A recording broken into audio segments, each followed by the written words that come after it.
अभय पाराशर मेरे सहयोगी इस वक्त संभल से ही सीधा जुड़ गए हैं, उनके पास चल लेते हैं। अभय, साल भर से संभल में अवैध मदरसों, अवैध मस्जिदों को गिराने का काम प्रशासन कर रहा है और आज भी इसी सिलसिले में बुलडोजर चलना है।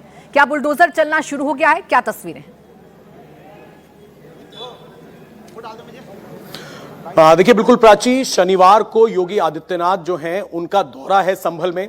उससे पहले जितने और अवैध मदरसे, इमाम बाड़ों की जानकारी मिल रही है, उनके ध्वस्तीकरण की कार्रवाई की जा रही है। 24 कोसी यात्रा की कल शुरुआत, उद्घाटन करने के लिए सीएम योगी आदित्यनाथ संभल में पहुंच रहे हैं। और उससे पहले, सबसे पहले ये आप जमीन देख लीजिए, इतनी बड़ी जमीन है जो कि सरकारी जमीन है, बंजर जमीन है। और यहां पर यह जानकारी मिली कि पिछले काफी समय से धार्मिक स्थल यहां पर बना दिए गए हैं।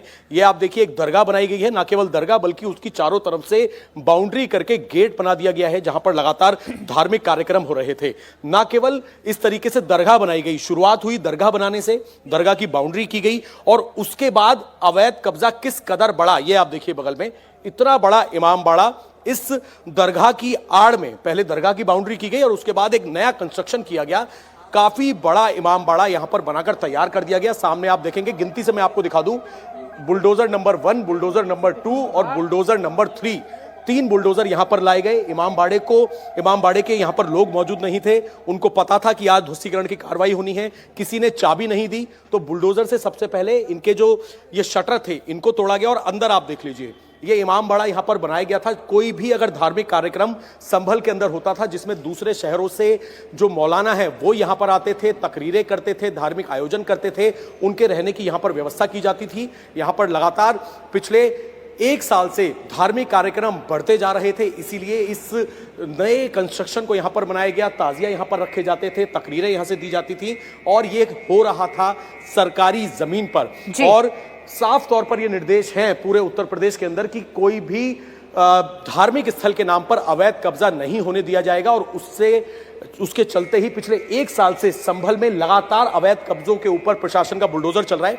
एक और बुलडोजर यहां पर अभी आ गया है।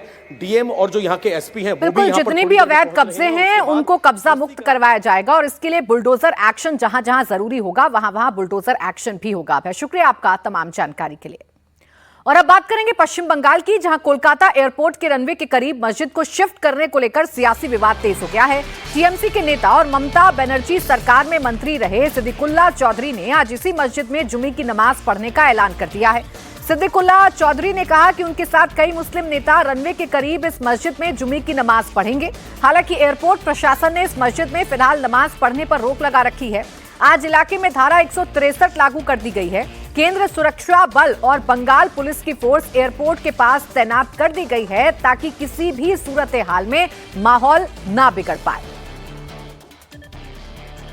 एयरपोर्ट के भीतर स्थित मस्जिद को लेकर लगातार विवाद छिड़ा हुआ है। पिछले शनिवार से इस मस्जिद में जो नमाज अदा किया जाता था वो बंद रखी गई है क्योंकि अंदर कंस्ट्रक्शन का काम चल रहा है। हालांकि इसी समय पे सिद्दीकुल्ला चौधरी ने कहा है कि आज वो मस्जिद के सामने पहुंचेंगे और मस्जिद के सामने पहुंचते हुए नमाज इसी जगह पे, यानी कि एयरपोर्ट के भीतर जो स्थित मस्जिद है उसी मस्जिद में हजारों लोगों के साथ वो नमाज अदा करेंगे। तो इस वजह से यहाँ पर जैसे कि देखा जा रहा है कि बड़ी मात्रा में यहाँ पर फोर्सेस की तैनाती कर दी गई है। यहाँ पर केंद्र सुरक्षा बलों को रखा गया है, इसके साथ साथ बंगाल पुलिस को भी यहाँ पर तैनात कर दी गई है ताकि कोई भी अशांति ना फैले। हालांकि सिद्दीकुल्ला चौधरी की तरफ से यह भी कहा गया है कि अगर उन्हें नमाज अदा करने से रोका गया तो वो शांतिपूर्वक तरीके से वो विरोध प्रदर्शन करेंगे। तो देखने वाली बात यह होगा कि वो क्या पहुंचते हैं और पहुंचते हुए क्या विरोध जताते हैं। और इस के लिए जैसे कि देखा जा रहा है सुबह से भारी मात्रा में यहाँ पर पुलिस बल की तैनाती कर दी गई है। और ये वही गेट है जिस गेट को दिखाने की कोशिश करूंगा, इसी 6 नंबर गेट है जो जहां से मुस्लिम समुदाय के लोग नमाज अदा करने के लिए भीतर जाते हैं। तो उसी को रोकने के लिए ताकि कोई भी अशांति ना फैले, इसके लिए भारी मात्रा में यहाँ पर पुलिस प्रशासन की तैनाती कर दी गई है।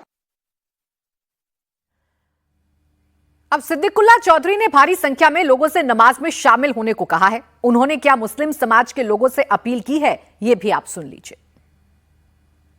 इस जुमा के दिन बंगाल के 1 करोड़ मुसलमान मां बहनों से गुजारिश की कि ये बैज पहनेंगे, ये पहनेंगे, नमाज पढ़ने जाएंगे अल्लाह से दुआ करेंगे और पुरअमन एहतजाज करके चले आएंगे।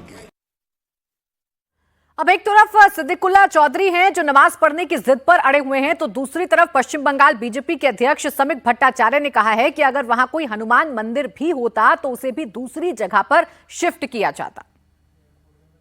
मस्जिद अगर नहीं होकर कोई हनुमान जी के मंदिर भी होता तब भी उसको हटाया जाता। और भारतीय जनता पार्टी ये मंदिर मस्जिद का राजनीति का बाहर आकर बात करना चाहता है। अब देखिए, इस पर सियासी पहलू अलग अलग हैं। बीजेपी इस मसले को अलग तरीके से देख रही है तो टीएमसी के नेता इस मसले को अलग तरीके से देख रहे हैं। ओंकार मेरे सहयोगी इस वक्त हमारे साथ जुड़ गए हैं सीधा कोलकाता एयरपोर्ट से। ओंकार, जरा समझाइए कि जब मामला हाई सिक्योरिटी जोन का है, जब मामला एयरपोर्ट के विस्तारीकरण का है, जब मामला इमरजेंसी लैंडिंग से जुड़ा हुआ है, तो टीएमसी के नेता की जिद क्यों है?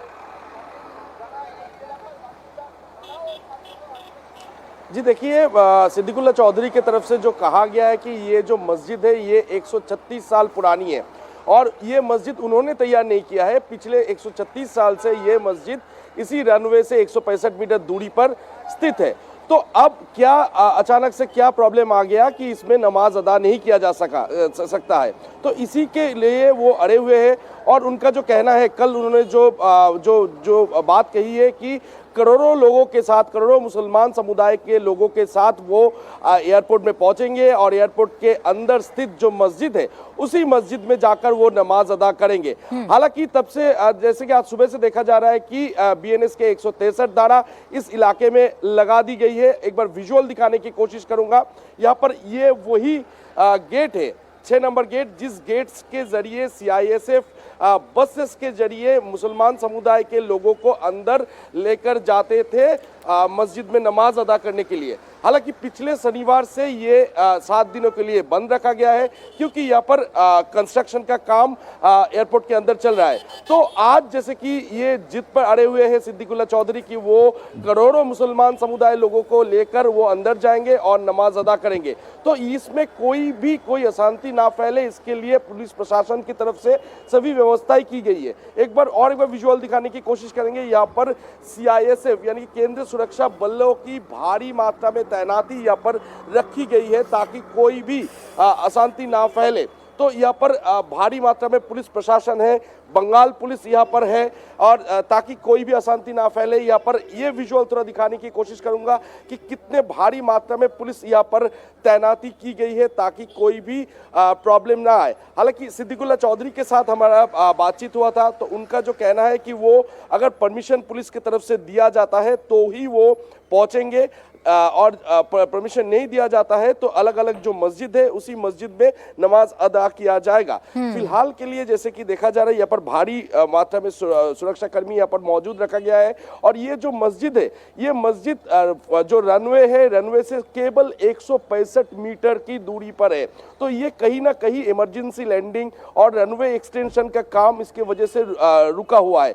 तो इसको लेकर लगातार चर्चा चल रहा है और इसके सूत्रों के हवाले से जो खबर मिल पा रहा है कि एयरपोर्ट अथॉरिटी की तरफ से कहा गया है कि बिल्कुल ये फैसला एयरपोर्ट अथॉरिटी का है, लेकिन इसमें भी सांप्रदायिक चश्मा लगाकर अगर टीएमसी के नेता देखेंगे, जाहिर बात है कि सियासत में उबाल आएगा ही ओंकार, और इस तरीके की तस्वीरें देखने को मिलेंगी ही। बहुत शुक्रिया आपका तमाम जानकारी के लिए।